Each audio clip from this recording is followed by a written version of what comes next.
Good morning बच्चों। आज हम अपनी हिंदी पाठ्य पुस्तक का शब्द विचार प्रकरण पढ़ेंगे। सबसे पहले है शब्द किसे कहते हैं। एक अथवा एक से अधिक वर्णों से बने सार्थक ध्वनि समूह को शब्द कहते हैं, जैसे गाय, कार, पुस्तक आदि। अब है शब्दों के भेद या प्रकार। सबसे पहले आता है अर्थ के आधार पर, उत्पत्ति के आधार पर, व्युत्पत्ति के आधार पर और प्रयोग की दृष्टि से शब्दों को 4 भागों में बांटा है। सबसे पहले अर्थ के आधार पर हम अध्ययन करेंगे। अर्थ के आधार पर शब्दों के 2 प्रकार बताए हैं, सार्थक और निरर्थक। सार्थक शब्द जिन शब्दों का अर्थ निकलता हो वे सार्थक शब्द कहलाते हैं, और जिन शब्दों का कोई अर्थ नहीं निकलता है वो निरर्थक शब्द कहलाते हैं। अब हम सार्थक शब्द का अध्ययन करेंगे कि सार्थक शब्द किसे कहते हैं। कि जिन शब्दों का अर्थ हो उन्हें सार्थक शब्द कहते हैं।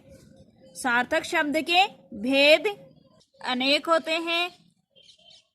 एकार्थी, अनेकार्थी, समानार्थी, विपरीतार्थी, वाक्यांशों के लिए एक शब्द आदि, ये सार्थक शब्दों के भेद हैं। हम इनका अध्ययन करेंगे।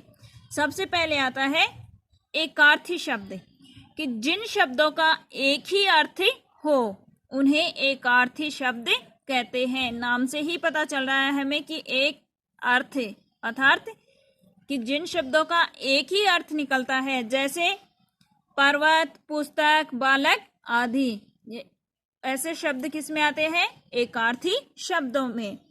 अब देखो अनेकार्थी शब्द, कि जिन शब्दों के एक से अधिक अर्थ होते हैं, अर्थात एक शब्द के अनेक अर्थ होते हैं, उन्हें एकार्थी शब्द कहते हैं। कुछ उदाहरण यहाँ पर दिए गए हैं। वो है जैसे मान लो कि पत्र। पत्र जो शब्द है उसके अनेक अर्थ यानी कि 2 अर्थ निकलते हैं, पत्ता और चिट्ठी।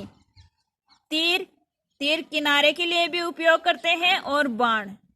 आम, आम एक फल भी होता है और साधारण आदमी के लिए भी आम का प्रयोग करते हैं।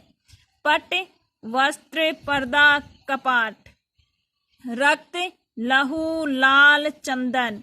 मधु, मधु का शहद, वसंत और शराब। तो ये ऐसे जो शब्द हैं जिनके अनेक अर्थ निकलते हैं वे आते हैं अनेकार्थी शब्दों में। कर, कर का हाथ, किरण, टैक्स आदि। पूर्व,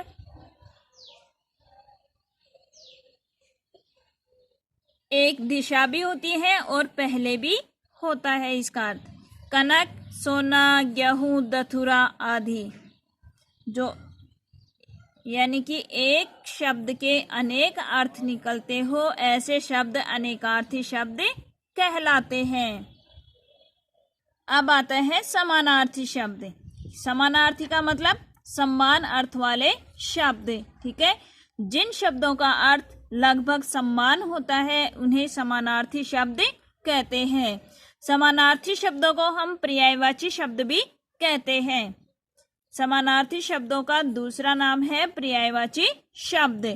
ठीक है, कुछ उदाहरण हैं आपके यहाँ पर। जैसे पानी जो शब्द है उसके पर्यायवाची शब्द होंगे जल, नीर, अंबु। अग्नि के आग, ज्वाला, अनल। फूल के कुसुम, सुमन, पुष्प। अश्व के घोड़ा, तुरंग, घोटक। पक्षी के खग, पंछी, पखेरु। चंद्रमा, चंद्र, इंदु, शशि। सूर्य, दिनकर, रवि, भास्कर।